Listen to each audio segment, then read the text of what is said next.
I lived with my father the end of 7th grade, and I had a really tough time going through 8th grade.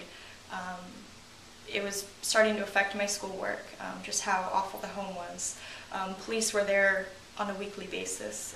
There were probation officers for my older stepsisters and siblings, just always around. So I just had a big sense of fear instilled in me. Moving on to freshman year, things got awful, really bad. Neglect just was everywhere in the home. Like, nobody cared about each other. My father, who was a wealthy man from, he came from the military, established his own, financial suit, refused to pay for things. So, but at the same time, we weren't allowed to work because we were supposed to work on the farm, but there was no source of income for us. So if we needed anything, wanted anything, I'm talking like deodorant, toothbrushes, toothpaste, we had to figure out how to buy it for ourselves. This also included food. So the neglect became very obvious when my weight dropped. I lost a lot of weight. And the school was able to notice. I wasn't seeing the guidance counselor as much. I kind of, again, just went right to my studies, focused very, very hard on those.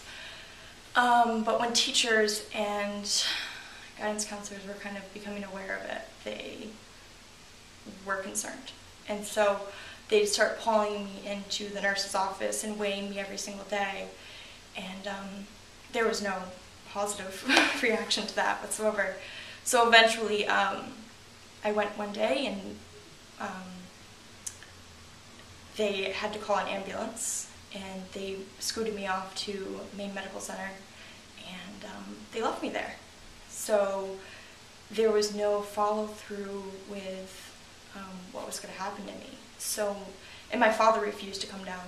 He did not want to take care of me whatsoever. So my grandmother, thank God for her, she showed up. She took care of me. She could take me in for 14 days at a time, according to where she lived. And we'd outstay those days. I would stay 14 days, go stay somewhere else for a day, and then go back and stay another 14 days. So that went on for the end of my freshman year. That was 2 months out of my freshman year. And it was very nice of my teachers to take care of me, because I wasn't able to do any of my finals. They all gave me anywhere from 95 to 100s on all my finals, because they knew I would have scored that anyway. Spending so much time with my grandmother, I clearly spent more time at church because she was the one that always, brought me to church. And she was able to connect me, make connections with some people at church that had places for me to stay. And the church cared about me as a young person anyway, because there's such a young group of individuals that would come to church, and there was very few of us. So they would always take care of us, give us food and, anything we really needed. And there was a couple named Heather and Andrew. They took care of me. They took me in, actually. They were looking to adopt at the time, but they were looking to adopt someone younger. So they contemplated actually adopting me. And I lived with them up in Hiram for about 2 weeks going into summer.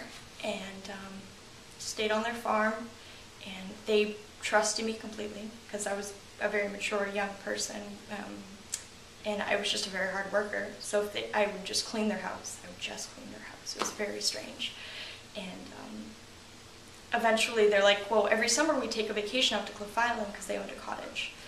And I went out and with them, I brought my laundry basket of clothes because I was living out of laundry baskets and backpacks. And they had a younger son, Ben, who showed me around the island. He was 7, so he was all excited to have someone older to show around. And I stayed with them in the cottage with their 2 dogs. And come the end of just their first week there, they knew plenty of people on the island. They were very involved in the community. They had all branched together and just talked and said, you know what, if she needs a place to stay, we'll let her stay here the entire summer. So being 14 years old, these adults just gave me this cottage. It had a small TV and a bed and washer and dryer, and they actually left me with Casco, which was their older dog, and he was my responsibility. He had seizures, so I gave him his medication every morning, and I'd work on the island doing odd jobs to make money. the church actually on the mainland, because I wasn't able to go being on the island all the time, kind of bonded and created a fund for me to stay on the island and pay rent or whatever bills there were that accumulated. And that was so helpful. Like Heather even went out and got me a track phone, so I was able to communicate, and I was very blessed to have people give me so much.